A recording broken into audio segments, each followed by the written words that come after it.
할렐루야. 오늘도 우리 하나님 아버지와 주 예수 그리스도로부터 은혜와 평강이 여러분의 삶과 가정 위에 함께하기를 축복합니다. 언젠가 한 번은 제가 이것저것 하다가 조금 늦은 시간에 집에 들어갔습니다. 그리고 아이들이 보고 싶어서 아이들이 잠든 방에 조용히 들어가 막내 녀석 옆에 가만히 누웠는데 이 녀석이 갑자기 눈을 번쩍하고 뜨는 겁니다. 그러고는 지그시 제 얼굴을 쳐다봐요. 아무리 아버지와 아들이지만 남자와 남자가 눈을 맞추고 있는 것이 되게 어색하고 멋쩍더라고요. 그래서 눈을 피할까 싶었는데 그럼 괜히 아빠가 자기를 피하는 것 같은 오해를 살 것 같아서 그냥 둘이 한참 얼굴을 마주보고 있었습니다. 근데 그 녀석이 갑자기 드라마에서 그 연인들이 얼굴을 이렇게 쓰다듬듯이 제 얼굴을 이렇게 쓰다듬는 겁니다. 그러고는 기도 제목 있으면 자기한테 말하래요. 근데 여러분 그거 아세요? 사람이 너무 어이가 없으면요 제대로 상황을 판단하지 못하고 그냥 그 상황에 순응하게 됩니다. 그래서 저도 모르게 자다가 눈 뜬 애한테 그냥 평소 기도하던 제목들을 주저리 이야기했습니다. 지금 감당하고 있는 사역과 또한 골수 이식을 받고 있는 교구 집사님부터 시작해서 심지어 12월 첫째 주에 있는 당회까지 은혜롭게 잘 마칠 수 있게 해달라고 그동안 가슴에 품고 있던 기도 제목들을 다 이야기했습니다. 그러고 나니까 제 얼굴을 다시 한번 이렇게 쓰다듬더니 알았다고, 기도하겠다고, 그러고는 다시 자는 겁니다. 그리고 이 모든 일이 너무 순식간에 이루어진지라 정신을 차리고 나니까 너무 민망한 겁니다. 대춘천중앙교회 교구 사역을 10년이나 감당해온 그래도 나름 베테랑 목사인 제가 아직도 대소변도 못 가려서 기저귀를 차고 있는 3살짜리 아이한테 그것도 굉장히 진지하게 기도 부탁을 했다는 것이 너무 창피하고 민망한 겁니다. 그래서 서둘러 안방으로 돌아와서 자려고 누웠는데 갑자기 눈물이 핑 돌면서 가슴이 따뜻해지는 겁니다. 누군가에게 기도 부탁을 한다는 것이 이렇게 행복한 거구나. 설사 그 대상이 작고 약한 어린아이라 할지라도 나를 위해서 기도해 달라고 말하는 것이, 내 가슴 속에 있는 기도 제목들을 솔직히 꺼내 놓는 것이 이렇게 가슴이 따뜻한 거구나라는 것을 느꼈습니다. 그러면서 드는 생각이, 내가 누군가를 위해서 기도해 주는 것도 귀하지만 누군가에게 내 기도를 부탁하는 것도 너무나 귀한 믿음의 모습이라는 것입니다. 많은 그리스도인들이 신앙생활을 하면서요 누군가에게 기도를 부탁하는 것에 익숙하지가 않습니다. 그래서 혼자 다 짊어지고 주님 앞에 나와 기도할 때가 많습니다. 물론 믿음은 하나님 앞에서 단독자로 서는 겁니다. 그런데 때로는 나 혼자 감당하기 힘든 어떤 어려운 문제나 힘겨운 사명 앞에 서야 할 때가 있습니다. 그럴 때 필요한 것이 바로 중보기도입니다. 나를 위해서 누군가 기도해 줄 때 그 기도가 힘이 되고 능력이 되어 그 문제를 이기게 합니다. 누군가 널 위해 기도하라는 찬양의 가사처럼 당신이 지쳐서 기도할 수 없고 눈물이 빗물처럼 흘러내릴 때 누군가 날 위해 기도해 주는 사람이 있다는 것은 너무나 감사하고 행복한 겁니다. 그리고 이 시간 여러분에게 도전하고 싶은 것이 있습니다. 여러분은 지금 나를 위해서 기도해 주세요라고 기도 부탁을 드릴 수 있는 사람이 몇 명이나 되시나요? 오늘 우리가 함께 읽은 본문 말씀은요 로마 교회를 향한 바울의 기도 부탁입니다. 우리 30절 말씀을 보면요 우리 30절 말씀 우리 같이 한번 다시 읽어보도록 하겠습니다. 30절 말씀입니다. 형제들아, 내가 우리 주 예수 그리스도와 성령의 사랑으로 말미암아 너희를 권하노니 너희 기도에 나와 힘을 같이하여 나를 위하여 하나님께 빌어. 아멘. 무슨 말씀인가요? 형제들아, 내가 우리 주 예수 그리스도와 성령의 사랑으로 말미암아 너희에게 부탁하는데 너희 기도에 나와 힘을 같이하여 나를 위하여 하나님께 빌어달라는 겁니다. 쉽게 말하면 너 기도할 때 나를 위해서 기도해 달라는 겁니다. 그리고 여기서 나와 힘을 같이하여에 사용된 헬라어는요 시고나 조마이라는 단어인데요, 이 단어의 원어적 의미는 함께 씨름한다는 의미를 갖고 있습니다. 다시 말하면 씨름하듯이 죽을 힘을 다해 나를 위해서 기도해 달라는 겁니다. 바울이 아주 노골적으로 간절하게 로마 교회 성도들을 향해서 기도 부탁을 하고 있습니다. 그런데 여러분 놀라운 것은요 유럽의 여러 다른 교회들을, 고린도 교회, 갈라디아 교회, 데살로니가 교회, 빌립보 교회 이런 교회들은 바울이 개척했거나 아니면 오랫동안 바울과 함께 교제하면서 세워진 교회들입니다. 그런데 오늘 본문인 로마서의 대상인 로마 교회와 성도들은요 바울이 아직 얼굴도 한번 본 적이 없는 사람들입니다. 그래서 22절 말씀을 보면요, 그러므로 또한 내가 너희에게 가려고 하던 것이 여러 번 막혔더니라고 말씀하고 있습니다. 수차례 로마 교회를 방문할 계획을 세웠지만 번번이 막혀서 아직 로마 교회 성도들을 바울은요 만난 적이 없었습니다. 그런데 일면식도 없는 로마 교회 성도들을 향해서 죽을 힘을 다해 나를 위해서 기도해 달라는 겁니다. 사실 저는 여러분 이 부분이 조금 당황스럽습니다. 아니, 천하의 사도 바울이 유럽 전 지역을 다니며 수많은 교회를 세우고 복음을 전했던 그 능력의 바울이 지금 얼굴도 한번 본 적 없는 성도들을 향해서 기도해 달라고 부탁을 하고 있는 겁니다. 그것도 죽을 힘을 다해서 나를 위해서 기도해 달라는 겁니다. 오히려 누군가를 위해서 기도해 주어야 할 것 같은 바울이 나를 위해서 기도해 달라고 부탁하고 있습니다. 처음에는 이 말씀이 낯설었습니다. 그런데 가만히 생각해 보니까요, 위대한 사도 바울이라 할지라도 다른 사람에게 기도 부탁을 하는 것이 당황스럽거나 낯선 것이 아니라 지극히 당연한 것이었습니다. 왜냐하면 우리 모두는 다 기도가 필요한 존재들이기 때문입니다. 심지어 예수님도 십자가에서의 죽음을 앞두고 겟세마네에서 기도하실 때 혼자 기도하신 것이 아니라 제자들에게 나와 함께 깨어 기도하자라고 말씀하셨습니다. 그래서 마태복음 26장 38절 말씀을 보면요, 우리 마태복음 26장 38절 말씀 우리 화면을 참조해서 같이 한 목소리를 읽도록 하겠습니다. 이에 말씀하시되 내 마음이 고민하여 죽게 되었으니 너희는 여기 머물러 나와 함께 깨어 있으라 하시고. 아멘. 십자가의 죽음을 앞두고 예수님도 고민되고 죽게 되었다고 힘들어하셨고 아파하셨습니다. 그래서 너희는 여기 머물면서 나와 함께 깨어 기도하라고 말씀하신 겁니다. 예수님도 나를 위해서 기도해 달라고 제자들에게 부탁하셨습니다. 그러니 누군가에게 기도 부탁하는 것을 여러분 부끄럽게 생각하지 마시길 바랍니다.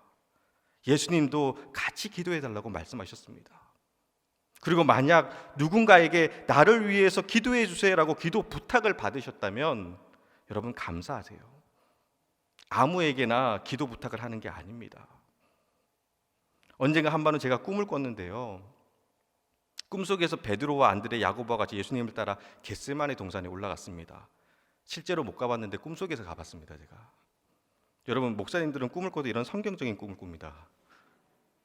아무튼 그 제자들을 쫓아서 겟세마네 동산에 올랐는데 가는 내내 꿈속에서 마음이 너무 아팠습니다. 왜냐하면 예수님의 표정이 너무 슬퍼 보였기 때문입니다.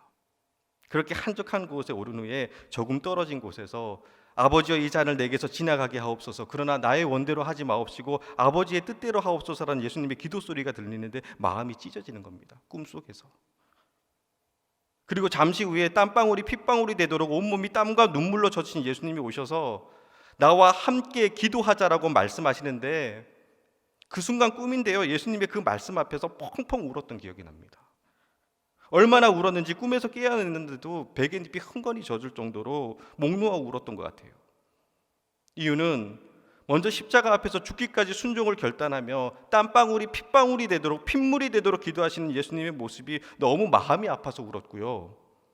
두 번째로는 정말 보잘것없는 저에게, 벌레보다 못한 저에게 나와 함께 기도하자고 나를 위해 기도해달라고 말씀해 주셔서 내가 예수님을 위해서 기도할 수 있어서 너무 감사해서 울었습니다. 나를 위해서 깨어 기도하라는 그 말씀이 제게는 정말 가슴 벅찬 은혜였고 감사였습니다. 사랑하는 여러분, 누군가가 여러분에게 나를 위해서 기도해 주세요라고 말했다면 그것은 부담이 아니라 감사입니다. 그리고 또 힘들고 어려운 문제 앞에 계시다면 혼자 짊어진 채 끙끙대지 마시고 나를 위해서 기도해 주세요라고 기도 부탁을 하세요. 그것은 창피한 것이 아니라 기도의 능력을 믿기에 기도 부탁을 하는 겁니다. 우리는 흔히 기도 제목이랑 병은 자랑하고 다니라고 하잖아요.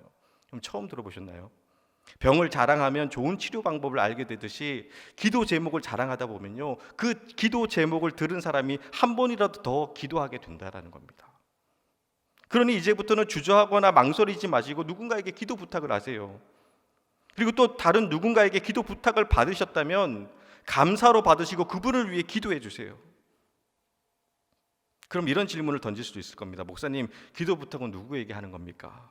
그 답은 간단합니다. 누구에게나 다 기도 부탁을 하실 수 있습니다. 그럼 이렇게 반문하실 수 있을 겁니다. 목사님, 기도 부탁을 하고 싶은데 친하지가 않아서 조금 부담스러워요. 기도 부탁을 하고 싶은데 요즘 계속 연락 안 하고 지냈는데 갑자기 연락해서 기도 부탁을 한다는 것이 면구스러워요. 근데 여러분 그거 아세요? 지금 바울은요, 한 번도 얼굴을 본 적이 없는 로마 교회 성도들에게 자기를 위해서 죽을 힘을 다해 기도해 달라고 기도 부탁을 하고 있습니다. 그럼 바울은 부끄러움도 없고 염치도 없어서 일면식도 없는 로마 교회 성도들에게 기도 부탁을 한 것일까요? 아닙니다. 비록 만난 적은 없지만 주님 안에서 우리는 한 형제 자매이기 때문에 가능한 겁니다. 교회 안에는 수많은 호칭들이 있습니다. 목사님, 권사님, 집사님, 성도님, 샘장님, 국장님, 팀장님, 전도사님, 간사님 등등 수많은 호칭들이 있지만 그 많은 호칭들을 딱 두 가지로 분류하면 남자분들은 형제님이고요, 여자분들은 자매님입니다. 주님 안에서 다 형제 자매인 겁니다. 그래서 얼굴 한번 본 적 없다 할지라도 나를 위해서 기도해 달라고 기도 부탁을 할 수 있는 겁니다. 더군다나 요즘같이 코로나 팬데믹 상황에서는요, 서로 만나 얼굴 보며 이야기하는 것이 어려운 상황이잖아요. 이럴 때는 비대면 기도 부탁도 가능합니다. 재밌는 것은 바울은요, 로마 교회 성도들을 향해서 비대면인 편지로 기도 부탁을 하고 있습니다. 바울은 지금으로부터 2000년 전에 이미 비대면 기도 부탁의 좋은 사례를 우리에게 가르쳐 주었습니다. 그러니 여러분, 힘들고 어려울 때 나를 위해서 기도해 달라고 기도를 부탁하세요. 문자, 전화, 카톡, SNS, 메일, 편지 뭐 아무거나 다 좋습니다. 그리고 누구든 다 좋습니다. 기도를 부탁할 수 있는 분이라면 여러분, 나를 위해서 기도해 주세요라고 기도 부탁을 하세요. 저 오랫동안 교제해 온 권사님이 계시는데요, 90이 넘으신 할머니 권사님이십니다. 근데 이분은 2달에 한 번씩 정기적으로 저에게 전화를 주십니다. 그리고 보통 전화를 하면 목사님 어떻게 지내시나요? 아이들은 잘 크나요? 등등 안부부터 묻잖아요. 근데 이 권사님은 전화를 딱 제가 여보세요 하고 받자마자 늘 하는 첫 마디는 목사님 요즘도 절 위해 기도하고 계시죠입니다. 여보세요 하자마자 딱 이 말부터 먼저 하세요. 그럼 굉장히 뜨끔합니다. 분주하고 바쁘다 보면 못할 때도 있잖아요. 근데 꼭 잊혀질만 하면 한 번씩 전화하셔서 목사님 기도하고 계시죠 하고 점검을 합니다. 그러다 보니 기도를 안 할 수가 없어요. 참 이상하죠. 언제부턴가 마음이 힘들고 지칠 때 제가 먼저 그 권사님께 전화를 드립니다. 그리고 저 역시 그 권사님처럼 안부를 묻는 것이 아니라 권사님 요즘도 저를 위해 새벽마다 기도하고 계시죠? 하고 묻습니다. 그럼 주저함 없이 그럼요 목사님, 하루도 빼먹지 않고 기도하고 있습니다라고 말씀하십니다. 여러분, 그 말을 들으면요, 정말 다 할 수 있을 것 같아요. 누군가가 나를 위해서 기도하고 있다는 사실이 너무나 큰 영적인 권세가 되더라고요. 가끔 저희 아내가 묻습니다. 목사님이 그 밑도 끝도 없는 자신감의 근원은 뭐냐고. 뭔가 남들에게 자랑스럽게 내세울 만한 게 별로 없습니다. 오히려 흠 많고 약점도 많고 연약함 투성입니다. 제가 제 자신을 이렇게 돌아봐도 주님의 일을 감당하고 있는 것이 매일매일이 은혜입니다. 내세울 거라고는요, 잘생긴 얼굴밖에 없더라고요. 감사합니다. 다들 아시겠지만 제가 노래를 참 못합니다. 음치고 박칩니다. 음정도 안 맞고 박자도 틀립니다. 제가 예배를 사회를 보면 다들 놀라세요. 어쩜 저렇게 찬양을 못 부르실까. 많은 성도들이 안타까워하십니다. 그럼에도 불구하고 저는 찬양을 부를 때 위축되거나 주눅 들려서 작게 부르거나 또는 립싱크 같은 거 하지 않습니다. 음정 박자 틀려도요, 큰 소리로 당당하게 부릅니다. 언젠가 한 번은 제가 사회를 보고 내려왔는데 어느 권사님이 카톡 메시지가 왔습니다. 목사님, 찬양하실 때마다 온라인으로 예배드리며 중보기도하고 있습니다. 음정 틀리실까봐, 박자 틀리실까봐 조마조마해서 기도하신다는 겁니다. 여러분, 앞으로 제가 찬양 부를 때 잘 들어보세요. 음정 박자는 틀릴 수 있습니다. 그리고 고음은 절대로 안 올라갑니다. 하지만 은혜는 되실 거예요. 왜냐하면 제가 찬양할 때 저를 위해 중보하며 기도하시는 분들이 계시기 때문입니다. 제가 혹시 찬양을 잘 못 부르면요, 목사님 찬양 참 못하신다고 흉보지 마시고 저를 위해 기도해 주세요. 제 목표는 우리 교회 주일 예배 때 봉헌송 한번 하는 겁니다. 여러분 기도해 주시면 제 성대가 열려서 정말 멋지게 찬양으로 하나님께 영광 돌릴 수 있을 줄 믿습니다. 그럼 제가 어디 가든지 간증하고 다닐게요. 우리 춘천중학교 성도님들이 제 기도로 제 막힌 성대가 열려서 이렇게 찬양을 잘하게 되었다고, 다 기도의 능력이라고 제가 그렇게 간증하고 다닐게요. 그러니 기도해 주세요. 그리고 여러분도 기도의 제목이 있으시면 스스럼 없이 기도를 부탁하세요. 그렇게 서로가 서로의 기도로 세워져 가는 것이 바로 형제 자매 공동체인 교회입니다. 교회를 10년 다녔어도 20년 다녔어도 나를 위해 기도해 주세요라고 기도 부탁할 분이 안 계시다면 슬픈 겁니다. 반성하셔야 합니다. 그리고 이제부터라도 다른 사람을 위해서 기도해 주는 중보 기도자들이 되세요. 그럼 신기하게 나를 위해서 기도해 주는 사람들이 생깁니다. 그리고 내가 힘들 때 기도를 부탁할 수 있는 사람들이 생깁니다. 그리고 그렇게 기도로 교회를 세워가는 겁니다. 그리고 참 신기한 것은요, 기도하는 사람들에게는요 서로 통하는 영적인 연결고리가 있습니다. 코로나19로 함께 모이지는 못하지만 서로 기도하고 있는 사람들은요, 한 달 후에 만나도, 두 달 뒤에 만나도, 아니 1년 후에 만나도 어색하지가 않습니다. 왜냐하면 그 사람은 나를 위해, 나는 그 사람을 위해 기도하고 있었으니까요. 기도의 끈이 끈끈하게 연결되어서 1년 후에 만나도 마치 어제 본 사이처럼 반갑고 즐거운 겁니다. 제가 조금 전에 말씀드렸던 2달에 한 번씩 전화하셔서 기도하시냐고 물으시는 안흔이 넘으신 할머니 권사님, 거의 지금 10년 동안 얼굴을 뵌 적이 없습니다. 그런데도 지금 그 권사님 만나면 오랜만입니다 권사님, 그동안 어떻게 지내셨나요? 별일 없으셨나요? 그렇게 하고 대면 하는 것이 아니라 권사님하고 꼭 안아드릴 수 있을 것 같아요. 그게 하나도 어색하지가 않아요. 이유는 기도하고 있었으니까요. 바울이 얼굴 한 번 본 적 없는 로마 교회 성도들을 향해서 나를 위해서 죽을 힘을 다해 기도해달라고 부탁할 수 있었던 것도 서로의 기도의 끈이 연결되어 있었기 때문입니다. 영적으로 통하는 게 있어서 그런 겁니다. 그냥 무턱대고 기도해달라는 것이 아닙니다. 바울 역시 죽을 힘을 다해 로마 교회와 로마 교회 성도들을 위해 기도하고 있었습니다.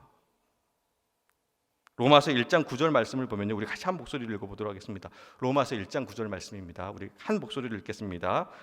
내가 그의 아들의 복음 안에서 내 심령으로 섬기는 하나님이 나의 증인이 되시거니와 항상 내 기도에 쉬지 않고 너희를 말하며. 아멘. 하나님이 나의 증인이 되시거니와 항상 내 기도에 쉬지 않고 너희를 말했다라는 겁니다. 쉽게 말하면 너희를 위해서 항상 기도했다라는 겁니다. 갑자기 생뚱맞게 나를 위해서 기도해달라는 것이 아닙니다. 바울의 마음에는, 바울의 기도에는 로마 교회와 로마 교회 성도들이 항상 있었던 겁니다. 그래서 멀리 떨어져 있었지만, 심지어 얼굴 한번 본 적 없지만 기도의 끈으로 끈끈하게 연결되어 있기에 자신을 위해서 기도해달라고 부탁하며 로마 교회 성도들을 향해서 자신의 기도 제목을 솔직하게 전할 수 있었던 겁니다. 코로나19 상황으로 인해서 함께 모이는 것이 부담스럽고 어려워졌습니다. 춘천에서도 계속해서 확진자가 나오고 있습니다. 사회적 거리두기로 해서 마음까지 멀어지고 있다고 다들 안타까워하십니다. 하지만 여러분, 서로 기도하면요, 멀리 떨어져 있어도 언제나 곁에 있는 것처럼 가깝습니다.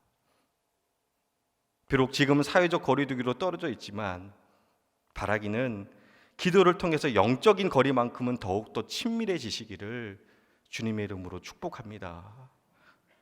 자, 그렇다면 이제 다음으로 바울이 로마 교회에 부탁한 기도 제목에 대해서 함께 살펴보도록 하겠습니다. 우리 31절 32절 말씀입니다. 우리가 참 목소리를 읽도록 하겠습니다. 31절 32절 말씀입니다. 나로 유대에서 순종하지 아니한 자들로부터 건짐을 받게 하고 또 예루살렘에 대하여 내가 섬기는 일을 성도들이 받을 만하게 하고 나로 하나님의 뜻을 따라 기쁨으로 너희에게 나아가 너희와 함께 편히 쉬게 하라. 아멘.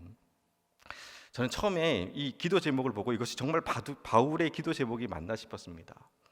하나님 나라, 복음, 십자가 그런 게 하나도 없습니다. 오로지 나를 위해서 기도해 달라는 겁니다. 정리하면 3가지입니다. 이번 전도 여행을 안 다치고 잘 돌아올 수 있도록 기도해 달라는 것과 또 이번에 예루살렘 교회에 연보를 전달하는데 그들이 나를 인정해 줄 수 있도록, 그리고 마지막으로 잘 마치고 돌아와서 로마에서 편히 쉴 수 있도록 기도해 달라는 겁니다. 위대한 사도 바울의 기도 제목이라고 보기에는 수준이 너무 낮습니다. 하나님 나라, 복음, 사명, 십자가 그런 거 하나도 안 나옵니다. 제일 많이 나오는 것은요, 나를 위해서입니다. 이번 전도 여행 때 내가 다치지 않고 안전하게 다녀올 수 있게 해달라는 것과 예루살렘 교회에 연보를 전하는데 그들이 나를 사도로 인정하며 연보가 잘 전달될 수 있게 해달라는 것과 이 모든 사역을 다 마친 후에 나로 너희와 편히 쉬게 해달라는 것입니다. 어떻게 바울이 이렇게 수준 낮은 기도의 제목을 부탁할 수 있을까 싶습니다. 그래도 바울 정도라면 바울 정도의 사도라면 순교의 길을 가는 것을 두려워하지 않도록, 내 마음이 흔들리지 않도록 기도해 주십시오. 끝까지 복음들 붙들고 주님 오실 그날까지 달려갈 수 있게 기도해 주십시오. 뭐 이런 기도의 제목들이 나와야 할 것 같은데, 이제 예루살렘 들어가는데 저 인간들이 나 때리지 않게 기도해 주시고, 돈 들고 가는데 별일 없이 잘 전달해서 그들이 나를 사도로 받아줄 수 있도록 기도해 주시고, 잘 마치고 돌아와서 로마에서 너희들과 푹 쉴 수 있도록 기도해 달라는 겁니다. 처음 이 말씀을 접했을 때는요, 이 사람이 정말 바울이 맞나 싶었습니다. 그런데 그게 아니었습니다. 이 기도의 제목 속에는요, 무거운 사명 앞에서 두렵고 걱정되지만 그래도 충성스럽게 그 사명을 감당하려고 하는 바울의 절절함이 묻어 나옵니다. 쉽게 말하면 사명을 잘 감당할 수 있게 나를 위해서 기도해 달라는 것입니다. 지금 바울은 예루살렘에 가려고 합니다. 거기는 바울을 죽이려고 혈안이 된 유대인들이 수두룩합니다. 이번 전도 여행에 바울은 목숨을 걸어야 됐습니다. 어쩌면 이제 거기 가면 다시 돌아오지 못할 수도 있습니다. 나를 위해서 기도해 달라고, 내가 돌아오면 너희와 함께 편히 쉬고 싶다라는 이 말은요, 그냥 단순히 편하게 쉬게 해달라는 것이 아닙니다. 예를 들면 이런 겁니다. 선교하기가 너무나 위험한 이슬람 분쟁 지역에 죽음을 각오하며 복음을 들고 떠나는 선교사님이 마중 나온 아이들에게 볼에 입맞추면서 말하는 겁니다. 얘들아, 아빠 위해서 열심히 기도해줘. 그리고 언제 돌아올지 모르지만 아빠 다시 돌아오면 너희들이 맛있는 거 사줘야 한다라고 떠나는 그런 선교사의 마음이라고 할까요? 지금 바울의 마음이 얼마나 무겁고 힘들고 두렵고 아팠을까요?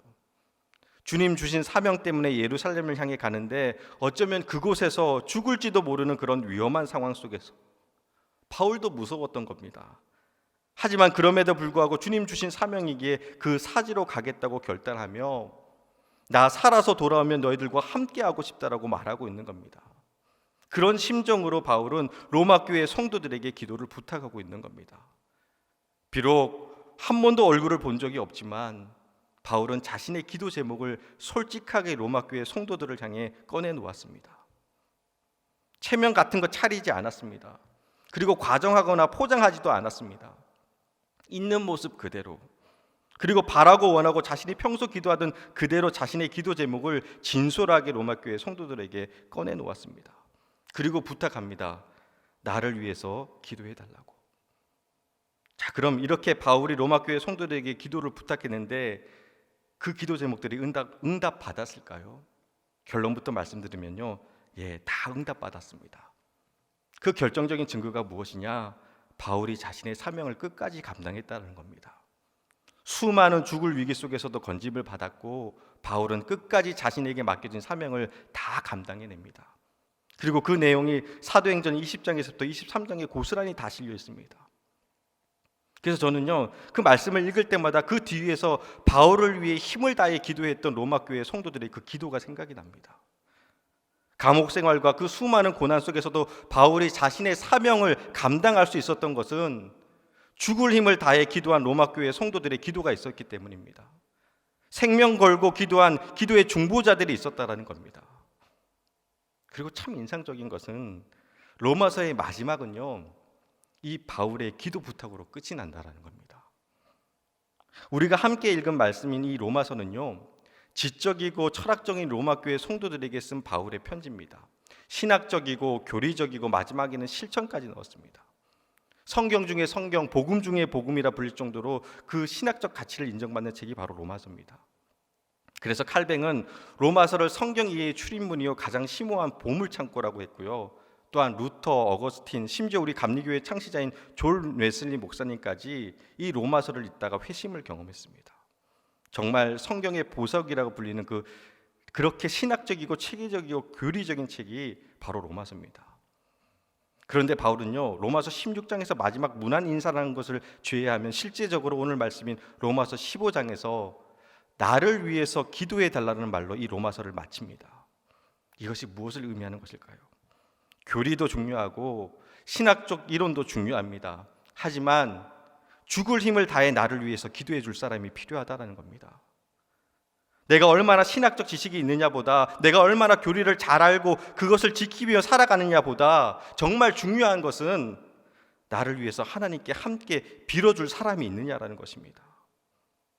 정말 우리에게 필요한 것은 신학적이고 체계적인 교리가 아니라 기도가 필요한 겁니다. 예전에 변진섭이 부른 우리의 사랑이 필요한 거죠라는 노래가 있습니다. 그 노래 가사를 보면 이렇습니다. 그대 어깨 위에 놓인 짐이 하도 힘에 겨워서 길을 걷다 멈춰진 그 길가에서 마냥 울고 싶어질 때 아주 작고 약한 힘이지만 나의 손을 잡아요. 따뜻함을 느끼게 할 수 있도록 어루만져 줄게요. 우리가 저마다 힘에 겨운 인생의 무게로 넘어질 때 그 순간이 바로 우리에게 사랑이 필요한 거죠. 근데 여러분, 이 노래의 가사를 사랑 대신에 기도로 바꾸면요, 이게 또 은혜가 됩니다. 우리가 저마다 힘에 겨운 인생의 무게로 넘어질 때 그 순간이 바로 우리들의 기도가 필요한 거죠. 사랑하는 여러분, 우리 모두는 다 기도가 필요한 존재들입니다. 괜찮은 척 강한 척 해도 우리는요 다 기도가 필요합니다. 그러니 혼자 다 짊어진 채 끙끙대지 마시고 기도를 부탁하세요. 권사님, 나를 위해서 기도해 주세요. 집사님, 나를 위해 기도해 주세요. 성도님, 나를 위해 기도해 주세요. 지금 저에게 너무나 간절히 기도가 필요합니다. 나를 위해서 기도해 주세요.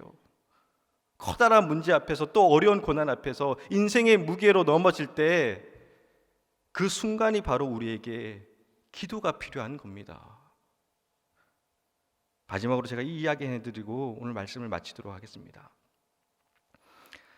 제가 아는 집사님 중에 절대로 기도 제목을 말씀 안 하시는 분이 계셨습니다.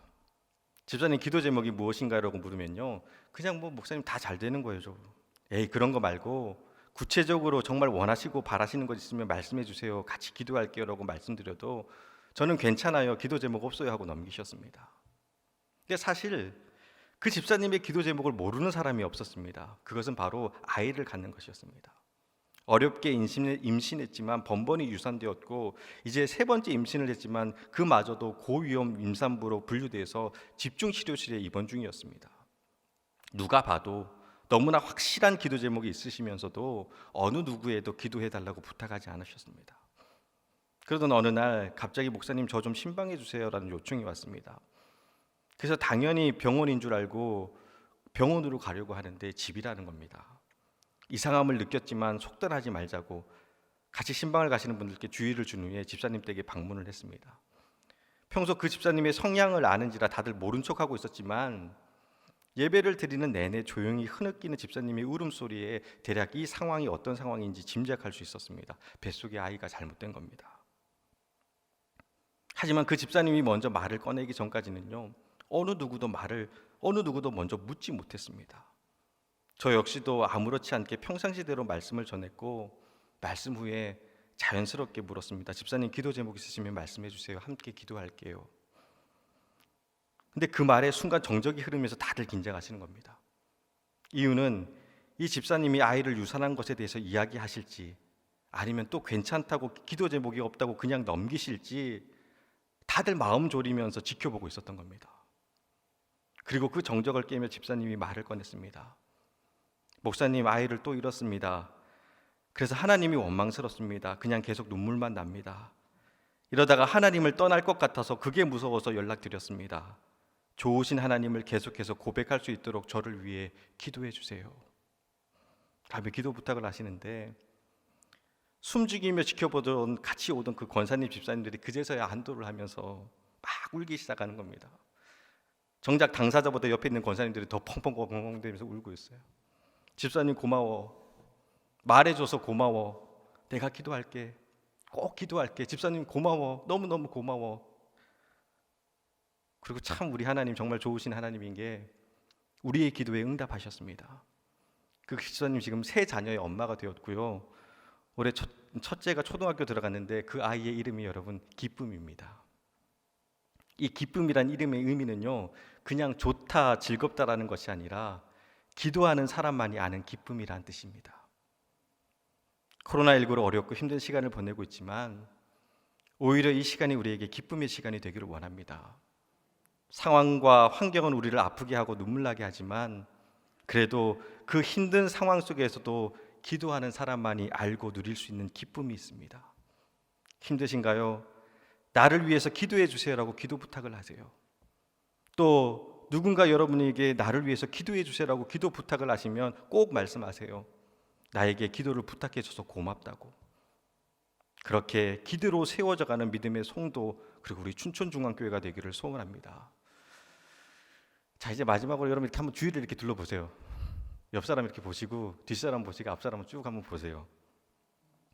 이분들이 다 나를 위해서 기도해 줄 수 있는 분들입니다. 할렐루야. 그리고 여러분, 이분들이 다 내가 기도해 드릴 분들입니다. 코로나19로 모이지는 못하지만 우리는 기도로 언제나 함께 할 것이고요, 기도로 언제나 승리할 줄 믿습니다. 사랑하는 여러분, 꼭 기억하시길 바랍니다. 누군가 여러분을 위해서 기도하고 있고요, 또 아프고 상처난 누군가를 위해서 기도해 주는 그 누군가가 바로 여러분이 되시기를 주님의 이름으로 축원합니다.